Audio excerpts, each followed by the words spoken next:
Hola mis hermanos, ¿cómo están? Dios les bendiga. Estamos ya un domingo más listos para adorar al Señor y es un tiempo especial porque nosotros buscamos a aquel que nos rescató, adoramos a aquel que nos ha reconciliado y ahora que entendemos que la vida es un regalo, nosotros podemos unirnos en adoración, reconociendo su grandeza, su poder, su gracia. Estamos pasando por tiempos difíciles en esta Ciudad de México y tenemos que seguir orando por nuestros dirigentes, orando por el personal médico. Entonces, inclina tu rostro ahí donde te encuentras y oremos por nuestra ciudad y oremos por este nuevo lugar, un lugar para adorar al Señor, un lugar para reunirnos y servir a nuestra comunidad. Mi Dios, en esta mañana estamos buscando tu rostro con todo el corazón. Especialmente porque nos duele, Señor, y sabemos lo difícil que está atravesando nuestra ciudad. Pero confiamos en tu gracia, confiamos en tu amor, confiamos en tu palabra, confiamos en tu verdad. Dios, tú eres quien guarda de nuestros corazones, quien nos ha llamado a servir y amar a nuestra ciudad. Y te ruego por lo que está atravesando la Ciudad de México. Es un tiempo difícil, pero Dios, tú eres quien puede controlar todo. Y te ruego, Señor, porque tú des sabiduría a nuestros gobernantes y que tú guardes de cada uno, pero también guarda del personal médico. Todos aquellos que están laborando en este tiempo, que siguen trabajando arduamente, que algunos no han tenido ni siquiera un poco de descanso, pero Dios, tú eres nuestro aliento, tú eres nuestra fortaleza y te ruego que tú llegues a estos corazones, que tú les des fuerza, que tú les des esa valentía. Dios, te ruego por nuestra ciudad, te ruego por lo que estamos atravesando. Padre, confiamos en tu gracia, confiamos en tu amor y confiamos en esa misericordia que es derramada, esa compasión que es derramada por nosotros. Te ruego por nosotros, Señor, como iglesia, que no perdamos esta conexión de adoración contigo, este deseo, este amor, esta pasión por ver tu gloria resplandecer sobre esta ciudad. Señor, por eso te pedimos y te rogamos con todo el corazón por este nuevo lugar.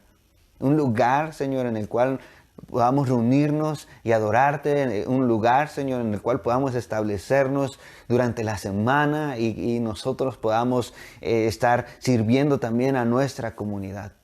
Señor, te ruego por ello. Danos sabiduría y, Padre, provisión.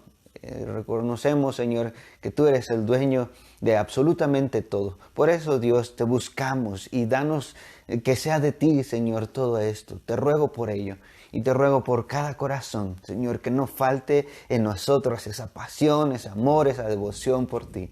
Te ruego por esta mañana que tú nos dirijas para adorarte y alabarte, que nos ayude, Señor, a reconocer que tú nos has perdonado y que ahora podemos libremente venir ante ti, trayendo nuestros corazones para adorar al Rey de Reyes y Señor de Señores.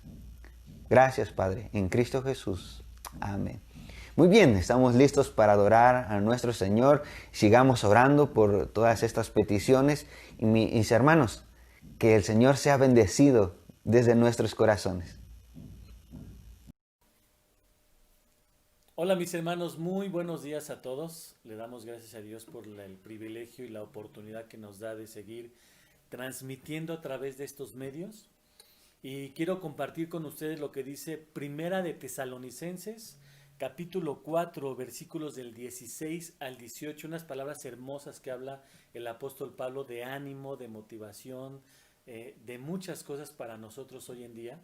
Y dice así la palabra de Dios: porque el Señor mismo con voz de mando, con voz de arcángel y con trompeta de Dios, descenderá del cielo y los muertos en Cristo resucitarán primero. Luego nosotros los que vivimos, los que hayamos quedado, seremos arrebatados juntamente con ellos en las nubes para recibir al Señor en el aire y así estaremos siempre con el Señor.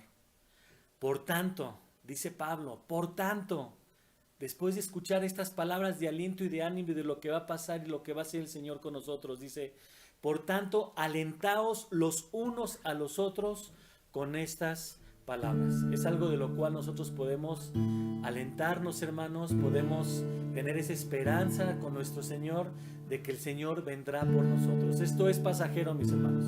Estamos en esta tierra de paso. Hoy dice esto el apóstol Pablo, hermoso. Y vamos a cantar y alabar al Señor y decirle: Señor, como el relámpago que sale del oriente y va al occidente, así será cuando vuelva el Señor. Como un ladrón que viene en la noche y nadie lo espera, así será cuando vuelva Jesús. Él volverá y a su gloria me transformará, regresará y en una nube me arrebatará con poder y gran gloria. Cristo Jesús volverá con voz de mando, descenderá del cielo y tocará trompeta, así será cuando vuelva el Señor. Él llamará a los que han dormido y a los que hemos creído, así será cuando vuelva Jesús. Él volverá y a su gloria me transformará, regresará y en una nube me arrebatará con poder y gran gloria. Cristo Jesús volverá. Vela de orar, el tiempo se acerca ya. Purifícate en Él, conságrate a Él, que tu Señor volverá. Él volverá y a su gloria me transformará, regresará y en una nube me arrebatará. Él volverá y a su gloria me transformará, regresará y en una nube me arrebatará con poder y gran gloria. Cristo Jesús volverá.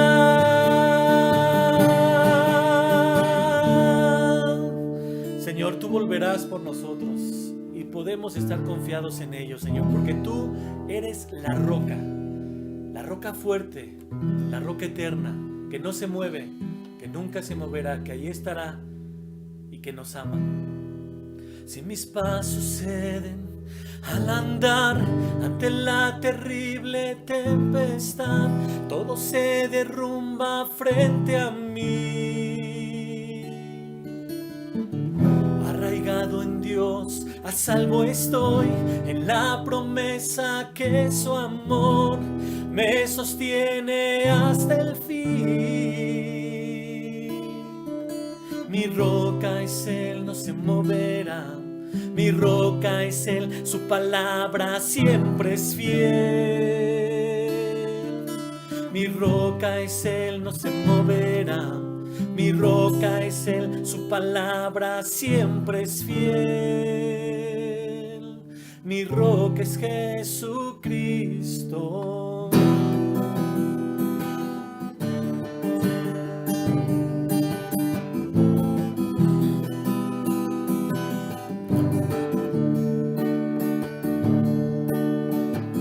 Mi esperanza he puesto en ti, Señor. Sé que por tu sangre libre soy, aún en la tormenta canto a ti. Arraigado en Dios, A salvo estoy en la promesa que su amor me sostiene hasta el fin. Mi roca es Él, no se moverá. Mi roca es Él, su palabra siempre es fiel. Mi roca es Él, no se moverá. Mi roca es Él, su palabra siempre es fiel. Mi roca es Jesucristo. Oh, oh, oh, oh. Mi roca es Jesucristo. Oh.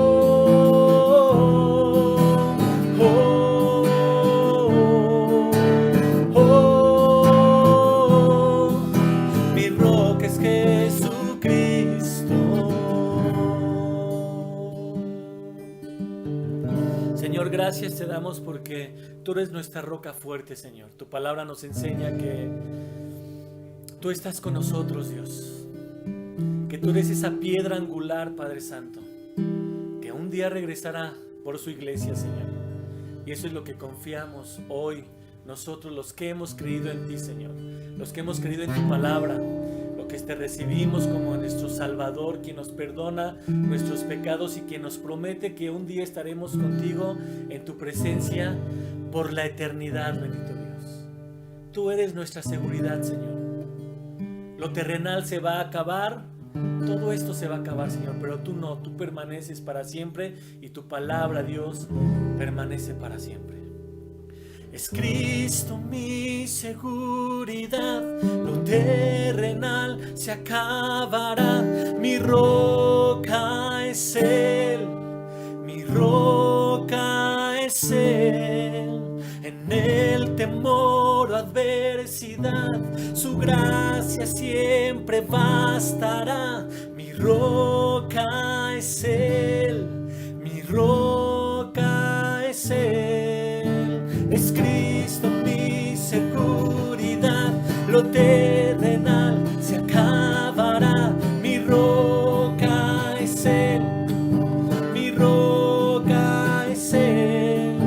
En el temor o adversidad, lo terrenal se acabará. Mi roca es Él, mi roca es Él, mi roca es Él, no se moverá. Mi roca es Él, su palabra siempre es fiel. Mi roca es Él, no se moverá. Mi roca es Él, su palabra siempre es fiel. Mi roca es Jesucristo. Oh.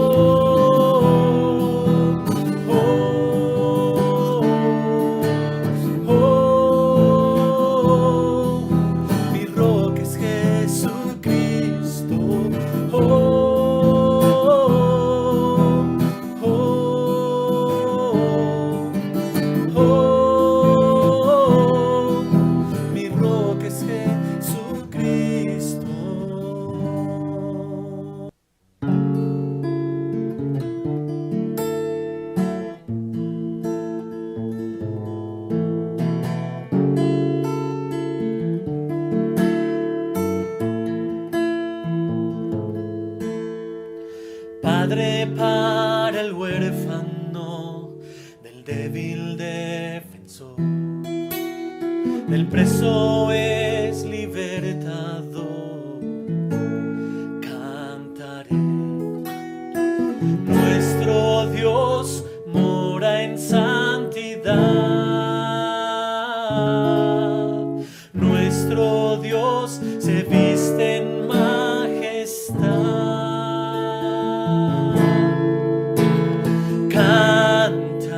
Levántate y clama, Dios es asombroso, fuerte es nuestro Dios. Conmigo en el desierto está, fiel proveedor, en cada paso de mi andar cantaré. Nuestro Dios mora en santidad. Nuestro Dios se viste en majestad. Canta, levántate y clama. Dios es asombroso, fuerte es nuestro Dios. Canta, alábale y exclama. Dios es asombroso, fuerte es nuestro Dios. Nadie más alto, no, nadie más grande, no, nadie más fuerte que mi Dios. Nadie más alto, no, nadie más grande, no, no, no, nadie más fuerte que mi Dios. No hay nadie, no hay nadie, nadie más alto, no, nadie más grande, no, nadie más fuerte que mi Dios. Canta, levántate y clama. Dios es asombroso, fuerte es nuestro Dios. Canta, alábale y exclama. Dios es asombroso, fuerte es nuestro Dios. Nadie más alto, no, nadie más grande, no, nadie más fuerte que mi Dios. Nadie más alto, no, nadie más grande, no, no, no, nadie más fuerte que mi Dios. No hay nadie, no hay nadie, nadie más alto, no, nadie más grande, no, no, no, nadie más fuerte que mi Dios. Canta, levántate y clama. Dios es asombroso, fuerte es nuestro Dios. Canta, alábale y exclama. Dios es asombroso,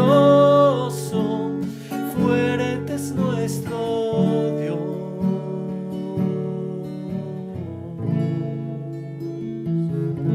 Gracias, mis hermanos, que Dios les bendiga.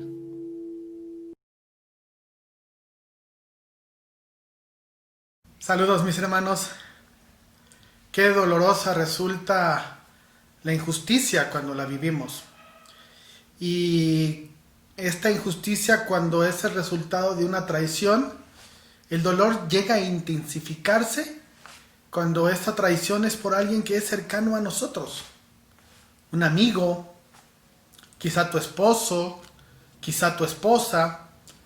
Cuando en lugar de abrir canales de comunicación, prefieren traicionarte de alguna u otra manera, ¿verdad? Entendemos que sí hay niveles, hay escalones donde se nivela el grado de traición. Inclusive, aun cuando tus hijos son capaces de traicionarte, cuando te mienten, ¿verdad? Te dicen que van a un lado, cuando en realidad van a otro. Y esto es porque sencillamente no quieren que te enteres de lo que ellos están haciendo. A eso también se le llama una especie de traición a la confianza que se les deposita.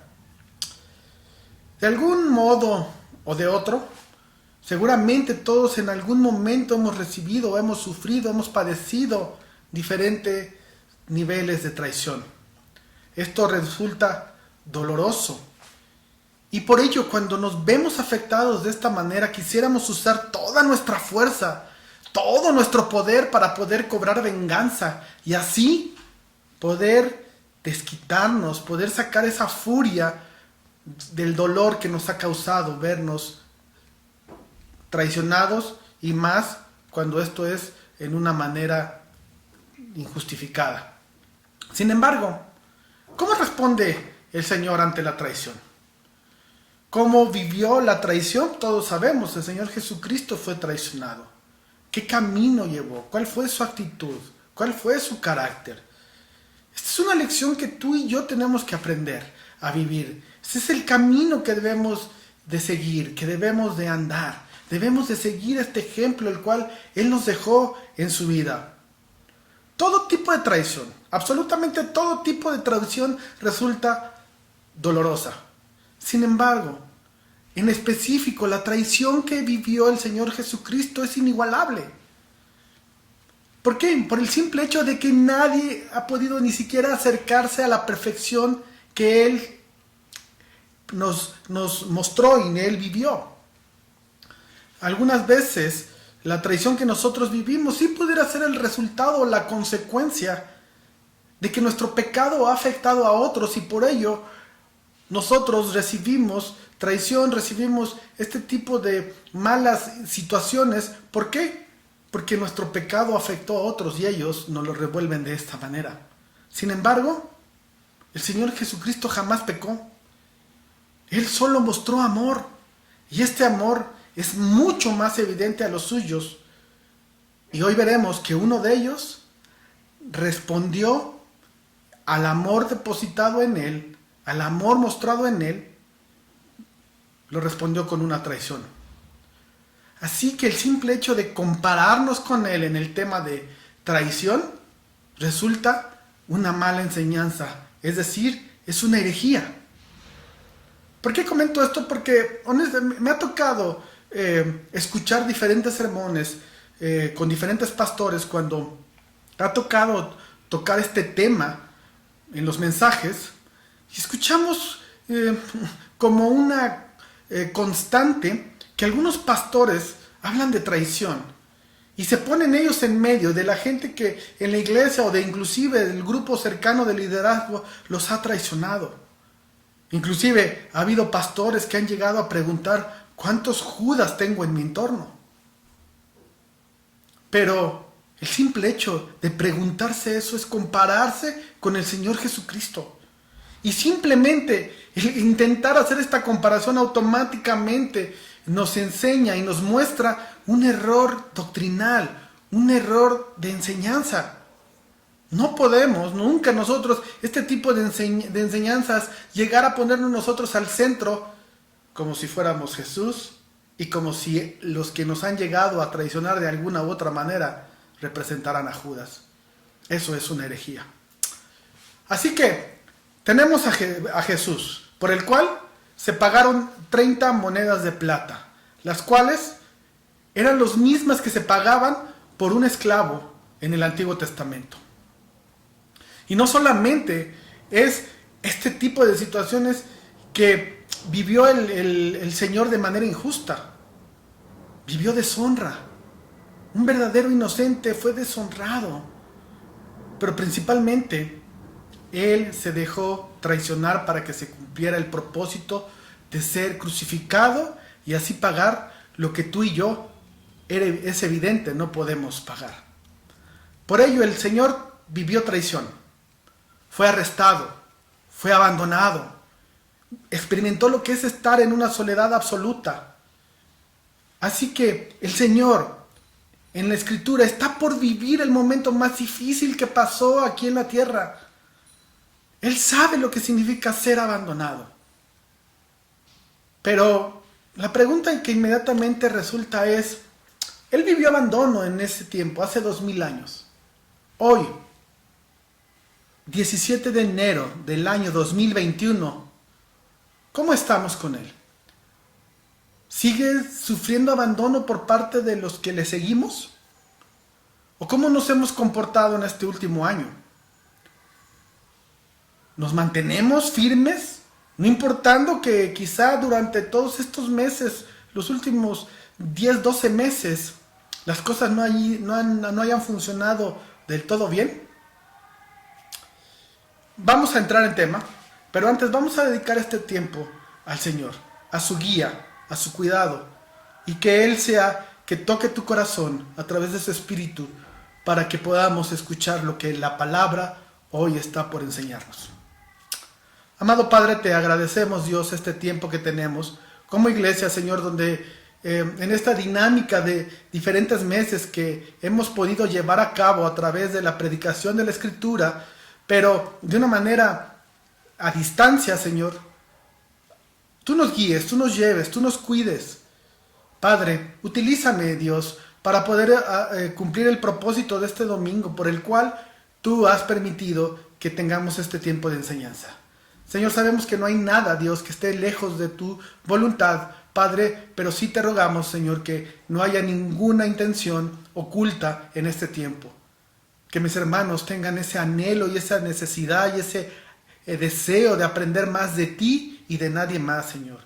Y que yo, Padre, sea un siervo, que tu poder sea manifiesto, Padre, porque todas mis incapacidades, todas mis limitaciones, tú las suples, Señor, y por ello puede haber y puedes tú utilizar a una persona con todas las carencias como yo, tú la puedes utilizar y dar un mensaje que llegue a los corazones de mis hermanos. Te ruego, Dios, que me cuides y me guíes y me lleves por este tiempo, Señor, de enseñanza. En el nombre de nuestro Salvador, el Señor Jesucristo, te lo ruego. Amén. Hoy vamos a continuar con el capítulo 14 del Evangelio de Marcos. Vamos a ver los versículos del 43 al 52. Los vamos a ir viendo conforme se vaya desarrollando el mensaje. Vamos a iniciar por los primeros versículos. Vamos a leer del versículo 43 al 46. Y la escritura dice así: Luego hablando él aún, vino Judas, que era uno de los 12, y con él mucha gente con espadas y palos, de parte de los principales sacerdotes y de los escribas y de los ancianos. Y el que le entregaba les había dado señal, diciendo: Al que yo besare, ese es, prenderle y llevarle con seguridad. Y cuando vino, se acercó luego a él y le dijo: Maestro, maestro, y le besó. Entonces ellos le echaron mano y le prendieron. Como podemos ver, este es nuestro primer punto: injusticia planificada. Y este es el título de nuestro primer punto. ¿Por qué? Porque este es un plan que está bien elaborado. El Señor va a sufrir injusticia, está siendo traicionado, pero no es algo fortuito, es un plan que ya ha sido elaborado con anticipación. Seguramente es un plan que está bien pensado, ya desde un tiempo atrás. No fue algo que se orquestó de último momento, no es algo que salió de una manera espontánea, y es algo que se ha ido meditando, ha ido siendo planeado. Y esto no es tan difícil de llegarlo a entender. ¿Por qué? Porque el Señor en diferentes ocasiones había sido objeto de trampas de los líderes religiosos de ese tiempo. Cada uno de ellos, y en cada enfrentamiento, lo querían exhibir, lo querían hacer ver débil, querían exhibir algún tipo de carencia. Y para eso se acercaban, para demostrar a los demás el error en el cual él estaba viviendo. Sin embargo, como ya hemos visto durante toda esta enseñanza y como seguramente tú conoces, los únicos que habían sido exhibidos, todas sus carencias y desconocimientos, eran ellos. Y por más que intentaban y por más que planeaban, sencillamente cada situación vivida con el Señor Jesucristo se les volteaba y terminaban como ignorantes, terminaban molestos. Sin embargo, esto no los había hecho claudicar.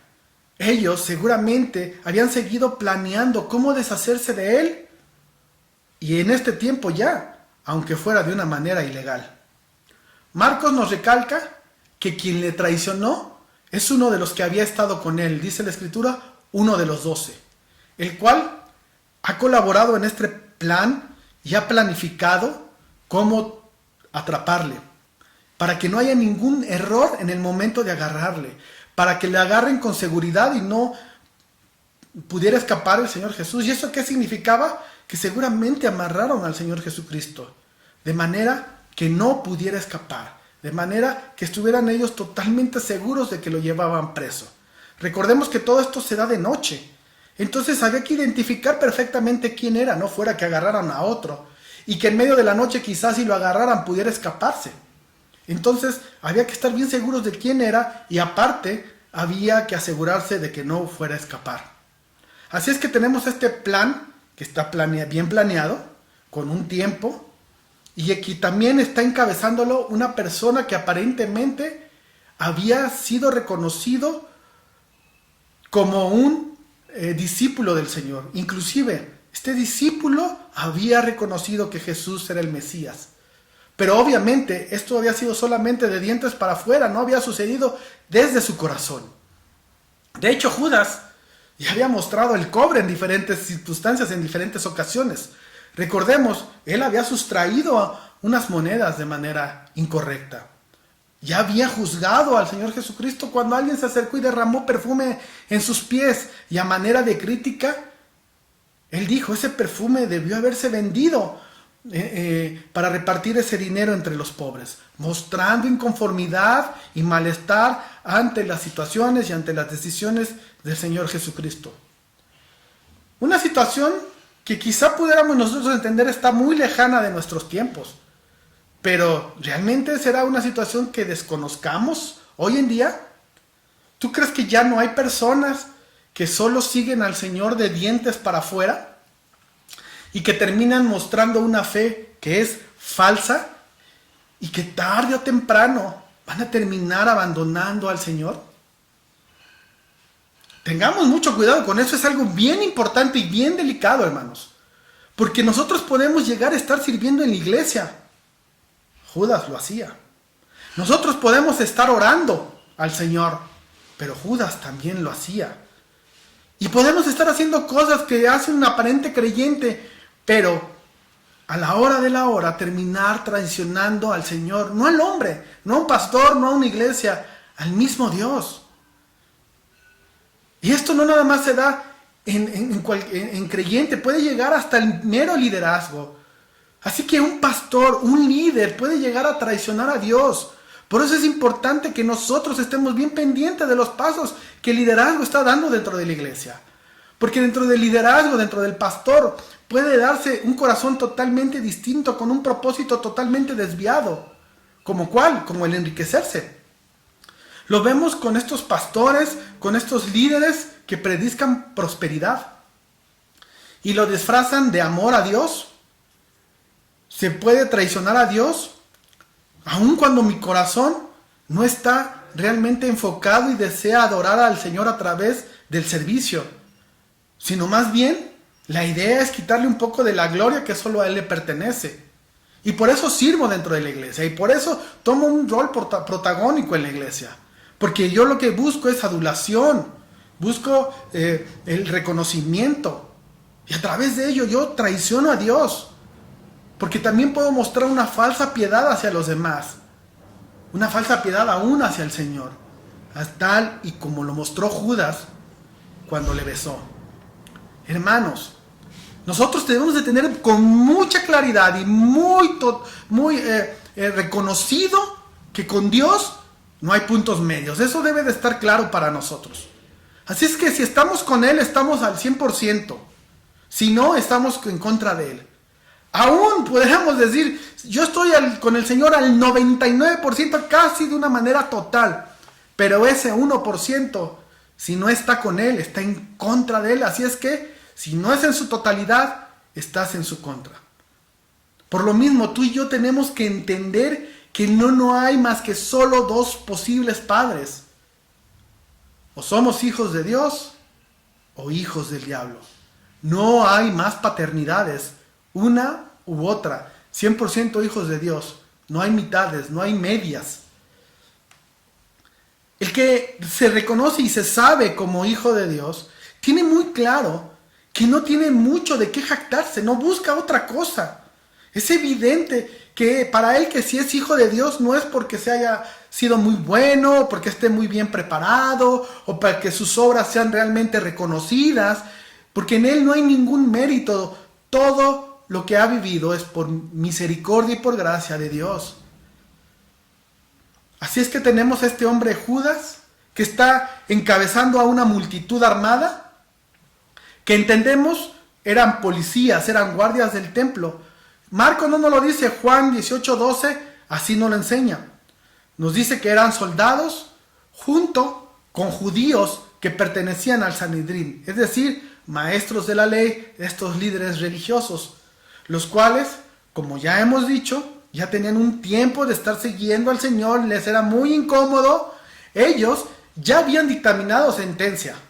El juicio solamente iba a ser una obra de teatro para que ellos pudieran encontrar a este culpable y poderlo disfrazar y poderlo maquillar, porque ellos ya lo habían dictaminado desde un tiempo atrás. Así que, como no habían podido atraparle de una manera legal, había que atraparle de cualquier forma, a cualquier costo, aunque hubiera que pagar testigos falsos. Por ello, fueron en multitud, para que en caso de que la gente intentara defender al Señor, ellos, con este grupo armado, pudieran tranquilizar la escena, no hubiera mayor escándalo. Lo único que muestran, y esto incluye a Judas, es que no habían entendido nada de las palabras del Señor Jesús. Ellos entendían que el reino de Dios, el cual Jesús había nombrado en repetidas ocasiones, era un reino terrenal, y por ello intentan defenderlo y al mismo tiempo conseguirlo por medios terrenales. Pero esto lo único que nos muestra es que no habían entendido absolutamente nada del reino de Dios. Que este no es un mundo o no es un reino que está en este mundo, no es un reino terrenal. Y así lo enseña y lo confirma el mismo Señor Jesús cuando es llevado ante Poncio Pilatos. Juan 18:36 dice: mi reino no es de este mundo. Si mi reino fuera de este mundo, mis servidores pelearían para que yo no fuera entregado a los judíos, pero mi reino no es de aquí. Recordemos que la manera en que el reino de Dios debe de extenderse no es jamás a través de la violencia. Zacarías 4:6 dice: entonces respondió y me habló diciendo: esta es palabra de Jehová a Zorobabel, que dice: no con ejército ni con fuerza, sino con mi espíritu, ha dicho Jehová de los ejércitos. Y también el apóstol Pablo nos lo enseña en 2 Corintios 10:4, porque las armas de nuestra milicia no son carnales, sino poderosas en Dios para la construcción de fortalezas. Así que es falso todo el cristianismo que en la historia ha intentado propagarse o imponerse con violencia, como fue en su tiempo en las cruzadas, como fue en su tiempo en la Inquisición, inclusive como otro tipo de religiones también, religiones como los musulmanes, ese sector que es violento y que trata de imponerse a través de guerras. El verdadero evangelio no funciona así. El verdadero evangelio de Cristo no requiere ayudas de este tipo. Se sostiene únicamente con el poder del Espíritu Santo. Crece por medio de la influencia del Espíritu Santo. Así que toda guerra en el nombre de Dios no son más que falsas religiones, son doctrinas totalmente desviadas de la realidad. Retomando nuestro versículo, tenemos a un traidor que no actúa solo, actúa en grupo, es cobarde, tiene miedo de que el Señor se escape y lo toma y lo enseña, lo entrega con una señal, de una manera muy hipócrita, la manera quizá más hipócrita que puede existir. Le da un beso que en el contexto judío era una señal de respeto. Y no solamente eso, le llama maestro. Como si realmente le admirara. Pero sabemos que en el corazón de Judas únicamente había rechazo y desprecio hacia el Señor. Después de esto, le arrestaron. Y de ahí viene nuestro punto número 2. Respuesta ante la injusticia. Vemos que esta injusticia está bien elaborada, tiene un plan atrás de él. Y los versículos 47 al 49 vamos a ver la respuesta ante la injusticia, la respuesta del hombre y la respuesta del Señor Jesús. Versículo 47 dice: pero uno de los que estaban ahí, sacando la espada, hirió al siervo del sumo sacerdote, cortándole la oreja. Y respondiendo Jesús les dijo: ¿como contra un ladrón habéis salido con espadas y con palos para prenderme? Cada día estaba con vosotros enseñando en el templo y no me prendisteis, pero es así para que se cumplan las Escrituras. Inmediatamente vemos la primera reacción, la respuesta del ser humano. Inmediatamente a través de Pedro se muestra que respondemos rápido ante la injusticia, ante la traición, pero de una manera errónea. Pedro trata la violencia con más violencia. Aquí en Marcos obviamente no se nos está mencionando quién es el que sacó la espada, pero todos sabemos que fue Pedro. Juan capítulo 18 versículo 10 así nos lo enseña. Nos dice que fue Pedro y que esta herida, de hecho, le cortó la oreja, como aquí el Evangelio nos lo relata. Y siempre resulta esta pregunta, ¿verdad? O Pedro era un excelente espadachín, o tiró a matar y falló. Porque antes la manera en que se aseguraban de matar a una persona con espada era tirando el espadazo en medio de la cabeza para así matarle, eliminarle. Sin embargo, pudiera haber sido que esta persona se echó hacia atrás y que Pedro, no con el mejor tino, alcanzó a pegarle y a cortarle la oreja. ¿Tiró a matar o era un gran espadachín que solamente quería herirle? Realmente no lo sabremos. Sabemos el nombre de esta persona, que era el siervo del sumo sacerdote de nombre Malco. Y sí, estoy pronunciando bien Malco. No es que me esté saliendo mi acento caribeño y que no pueda pronunciar la R.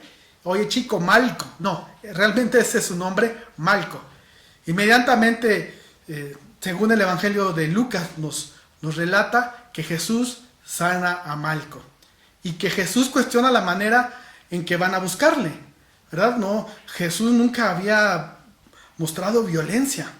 ¿Y por qué van de esta manera a buscar al Señor Jesucristo? Seguramente la respuesta la vamos a encontrar en los primeros 2 versículos de este capítulo. En el capítulo 14, versículos 1 y 2 de este pasaje, nos dice que los religiosos han manifestado miedo a que la gente se les ponga en contra si se atrapan a Jesús. Y que esto pudiera resultar en un problema mayúsculo. No era porque Jesús fuera violento. En ningún momento Jesús había mostrado ser un personaje agresivo o violento. Además, solamente era él y sus discípulos. No era un grupo muy grande como para ir con una gran multitud a llevarle preso o a tratar de poderle tomar, ¿no? Lo que realmente querían era controlar si se armaba ahí una turba mayor, y por lo mismo fueron muchos para que esto nos resultara más complicado y así poder controlar a la gente que en algún momento dado pudiera ponerse en contra del arresto. Y por eso también fue planeado de noche, para que así fuera visto por la menor cantidad de gente. Así es que tenemos al ser humano o a Pedro encabezando a la mayoría de nosotros, que responde con violencia. Pero vamos a ver cómo responde el Señor. Totalmente de una manera distinta, mostrando el verdadero carácter de Dios. Porque en lugar de responder de una manera agresiva y de tratar de defenderse, porque lo iban a llevar preso, estaba siendo víctima de una injusticia. Pero eso no importó, y el Señor Jesús sale al encuentro de sus captores y se deja atrapar sin mayor oposición. Y cuando uno de los suyos reacciona de manera violenta, Jesús sana. Pedro saca espada, Jesús saca su mano. Pedro corta oreja, Jesús sana. En un momento difícil, en un momento de alta presión como el que están viviendo, Jesús muestra misericordia a este hombre que ha sido herido. Jesús prefiere sanarle a defenderse. Más adelante veremos cómo los discípulos huyen, pero Jesús se entrega. Pedro pelea, Jesús conversa. Pedro también traicionó, Jesús perdona. Pero no es la primera vez que el Señor Jesucristo muestra el carácter divino. Recordemos que acaba de orar al Padre y que le ha pedido que si es posible le librara de esta situación complicada. ¿Y cuál fue la respuesta del Señor, del Padre? La respuesta fue no. Es necesario que sufriera lo que tenía que sufrir para que tú y yo pudiéramos alcanzar el perdón. ¿Cómo respondió el Señor?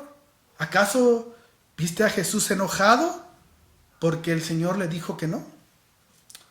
O ya sé, ¿viste a Jesús desanimado porque su oración no fue respondida y así no le eliminaron el sufrimiento? O quizá, ya sé, Jesús haya guardado algún tipo de rencor hacia el Padre porque no le dio otro camino. Quizá también el Señor Jesús empezó a desconfiar un poco del Padre, ¿verdad? Porque ¿cómo lo está enviando a un sufrimiento de esta magnitud? Nunca, hermanos, nunca Jesús cambió su carácter. Siempre vamos a encontrarnos a un hombre sereno en medio de esta crisis. Así que encontramos al juez sentado en el banco de los acusados. Él era inocente, pero ya había sido condenado por el hombre. Él tenía el poder para eliminar, para fulminar a todos con solo una palabra, pero permaneció en silencio. Solo mostró misericordia en el momento de mayor crisis de toda su vida en la tierra. Nos muestra su carácter divino, dominio propio, amor, mansedumbre, misericordia. Ese mismo carácter es el que Él está queriendo formar en ti a través de cada momento difícil que atravesamos.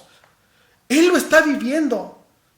Recordemos, ¿cómo sería de complicado para Jesús este momento, que en este momento el Señor derramó gotas de sangre?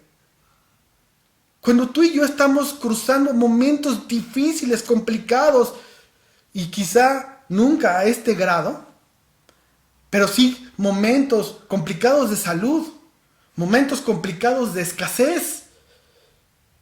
Dios lo que está haciendo y permite esos tiempos porque está formando su carácter en ti. Y de esta manera tú y yo vamos a poder entender que todas las cosas sirven para bien. El carácter de Jesús no solamente lo vas a ver en este momento, lo vas a ver también en la cruz. Lo vas a ver en Getsemaní, cuando fue capturado, que es este momento. En la manera en que Él obedeció a pesar de todo. Ese carácter que Él mostró tiene que ser formado en ti. Y esto te va a servir para bien, pero principalmente para la gloria de Dios. Para que tú vayas recuperando su imagen que está en ti para su gloria. Así que el carácter de Jesús es un espejo el cual tú y yo debemos de reflejarnos. De esta manera, primeramente vamos a ver lo cortos que estamos. La maldad que hay todavía en nosotros. Porque solamente el hombre puede ver esta maldad comparándose con el mismo Señor.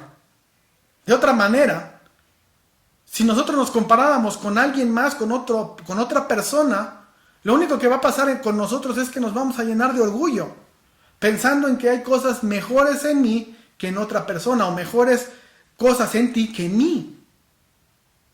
Eso solamente nos va a dar orgullo. Cuando estamos viviendo los momentos de crisis, sale el verdadero yo. Es fácil exhibir el carácter de un verdadero creyente cuando todos están mostrando amor hacia mí, cuando todos aplauden, cuando todos reconocen mi labor, pero cuando llegan las crisis, cuando llegan los momentos difíciles, entonces sale mi verdadero yo.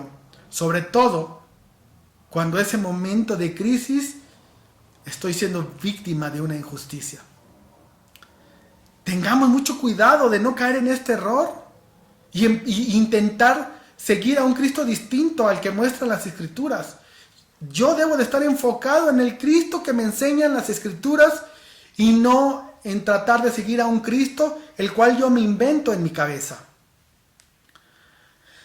Aquel Cristo que cuando yo decreto, Él obedece porque Él prometió que todo lo que yo pida en su nombre, Él me lo va a dar. Él tiene que resolver mis problemas. o intentar tener o creer en el Cristo que cuando yo le doy una moneda, Él en automático me va a multiplicar y me va a regresar 2 o 3 por cada moneda que yo le doy.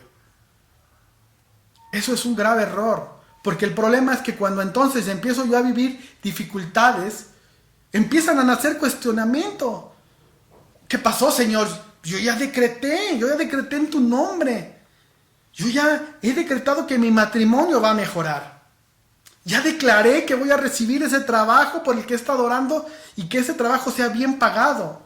Es más, ya declaré sanidad en toda mi familia, pero sigue enferma.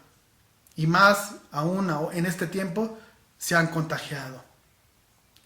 ¿Qué sucede cuando estamos en esos momentos y con esos malos cristos o falsos cristos que nos formamos en nuestra cabeza? Entonces nuestra fe empieza a desplomarse. Porque pareciera que el Señor no nos escucha, pareciera que el Señor nos ignora, o pareciera que el Señor sencillamente nos ha dado la espalda. Hermanos, ¿cómo está nuestra lista de prioridades? ¿Está alineada con los verdaderos valores de Jesús? ¿O estamos empezando o tenemos la misma lista de prioridades que el mundo persigue?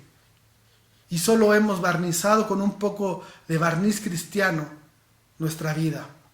Como a Judas, que estuvo con él, pero que nunca entendió verdaderamente lo que era seguir a Cristo. Sin embargo, la Escritura nos enseña que todo esto tenía que pasar para que se cumpliera la palabra de Dios.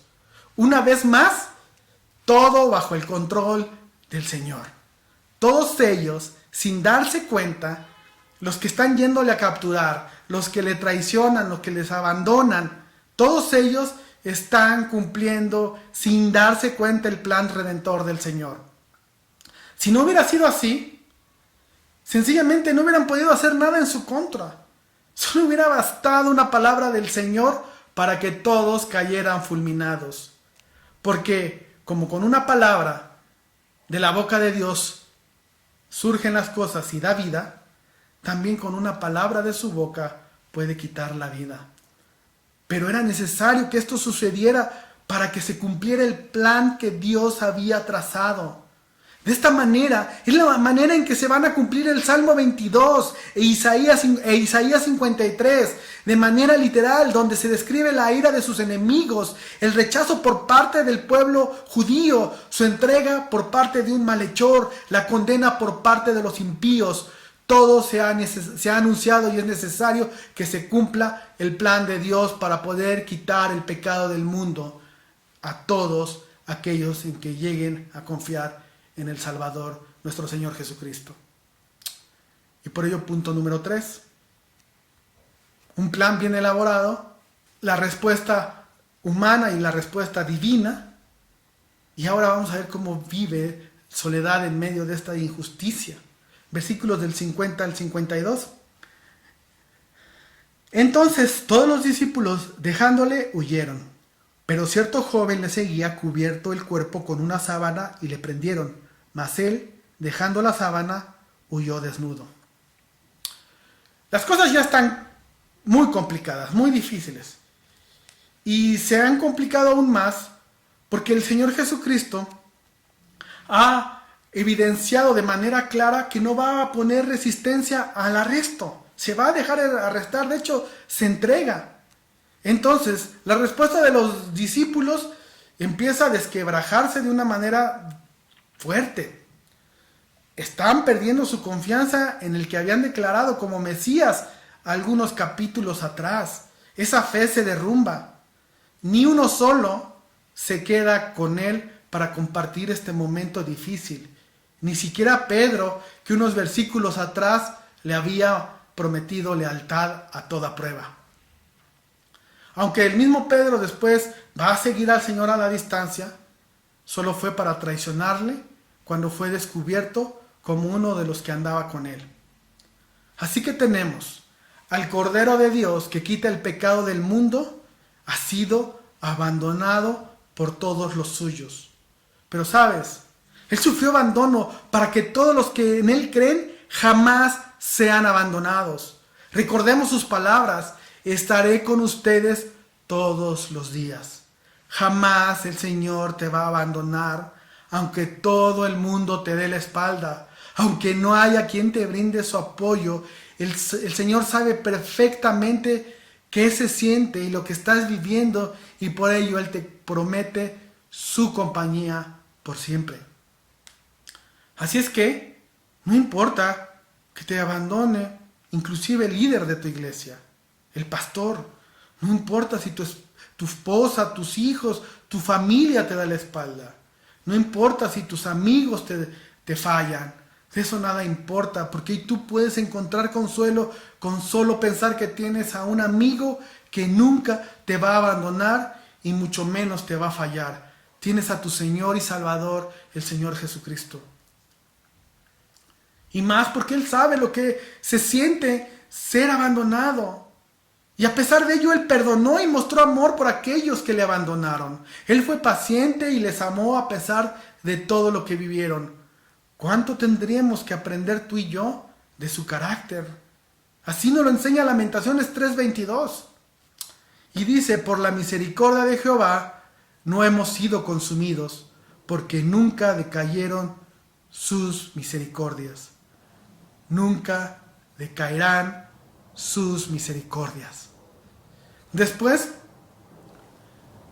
la escritura en este evangelio nos narra un hecho que solo Marcos narra. Un joven que está desnudo, envuelto en una sábana, que es aprendido y logra escapar zafándose y quedando desnudo.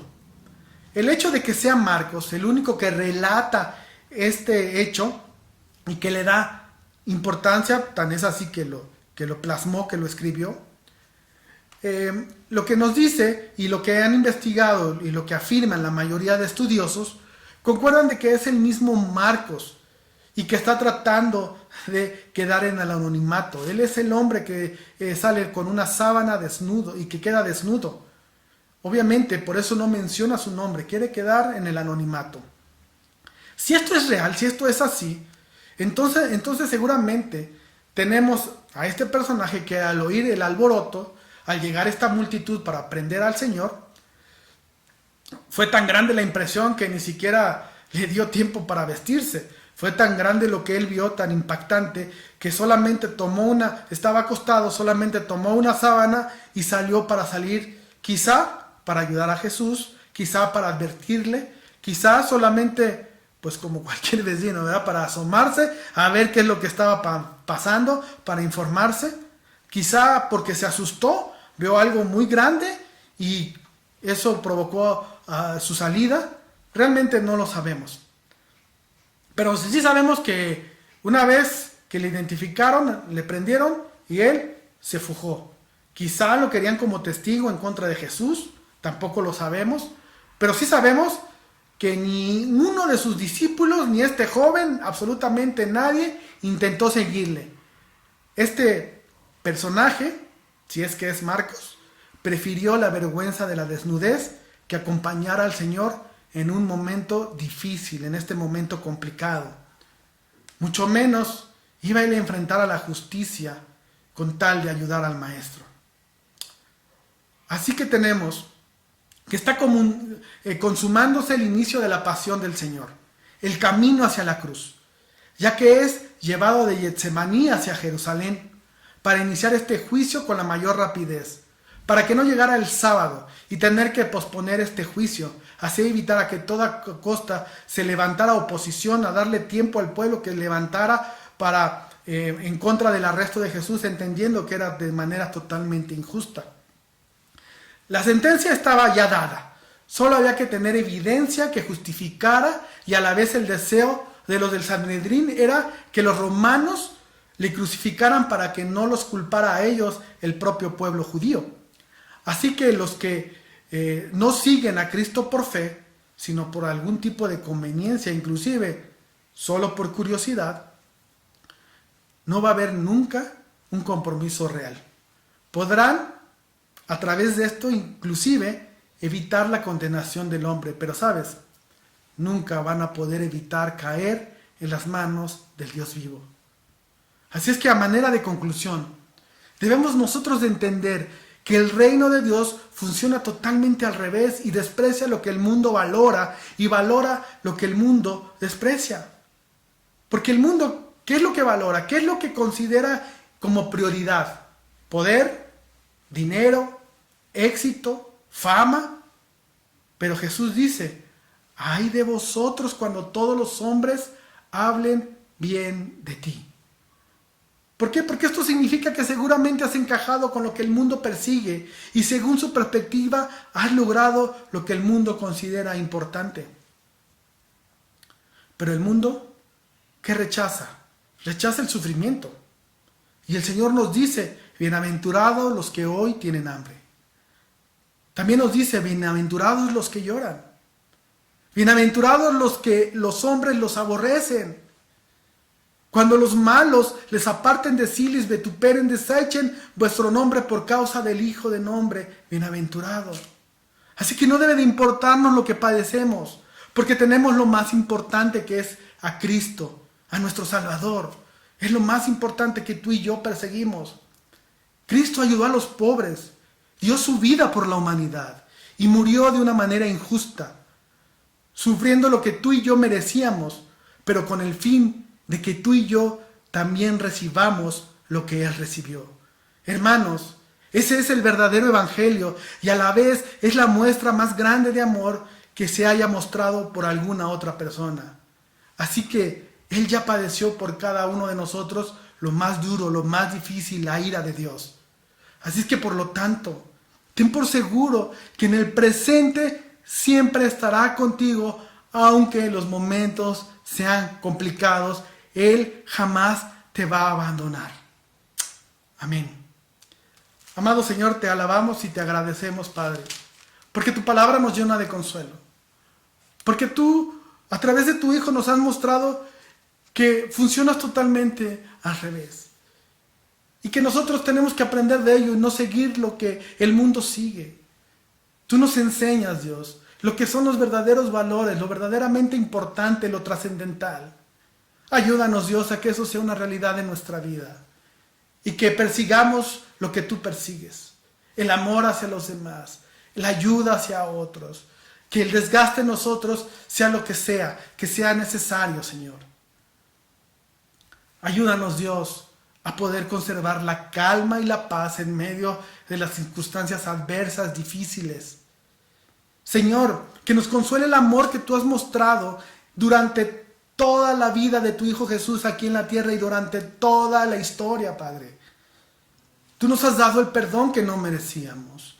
Tú has dado algo tan valioso, la muerte de tu Hijo Jesús, que llegó a este mundo para sacrificio perfecto, como ese santo cordero, el cual fue entregado a tu justa ira. Y así pagó lo que nosotros éramos incapaces de pagar. Tú has hecho absolutamente todo. ¿Cómo no nos darás consuelo en este tiempo? ¿Cómo no nos darás ayuda en este tiempo? ¿Cómo no estarás con nosotros cuando lo más difícil ya lo hiciste? Hoy, en lo que no resulta tan complicado, ¿cómo nos vas a dar la espalda, Padre? Señor, que eso sea un entendimiento total en nuestra vida. Que por ello nuestra fe nunca decaiga. Así los momentos duros, difíciles que vivimos, nosotros podamos entender que tú estás ahí y que lo único que están sirviendo es para que nosotros podamos reflejar ese carácter que tu Hijo mostró y que en medio de la crisis podamos tener calma, podamos mostrar misericordia hacia los otros, podamos mostrar amor a pesar de las injusticias, a pesar de las traiciones. Señor, ayúdanos a madurar de esa manera y a recuperar esa imagen que tú en algún momento nos diste, que el pecado ha distorsionado, que sigue ahí, pero totalmente distorsionado, y que hoy a través de tu Hijo podemos ir recuperando y que esto también sea una realidad en nuestra vida. Señor, ayúdanos a parecernos cada día más a tu Hijo, a seguir ese ejemplo, a no voltear hacia los lados, porque eso puede caer en mí de una manera y puede impactar de una manera negativa. Pero si yo te veo a ti y veo la obra de tu Hijo, entonces entiendo todas mis carencias y todas las necesidades que tengo y que tengo que llevar a tus pies para que tú a través de tu Espíritu me ayudes a transformar. Guíanos, Padre. Bendito seas tú, bendita sea tu palabra. En el nombre de Jesús. Amén. Dios te bendice.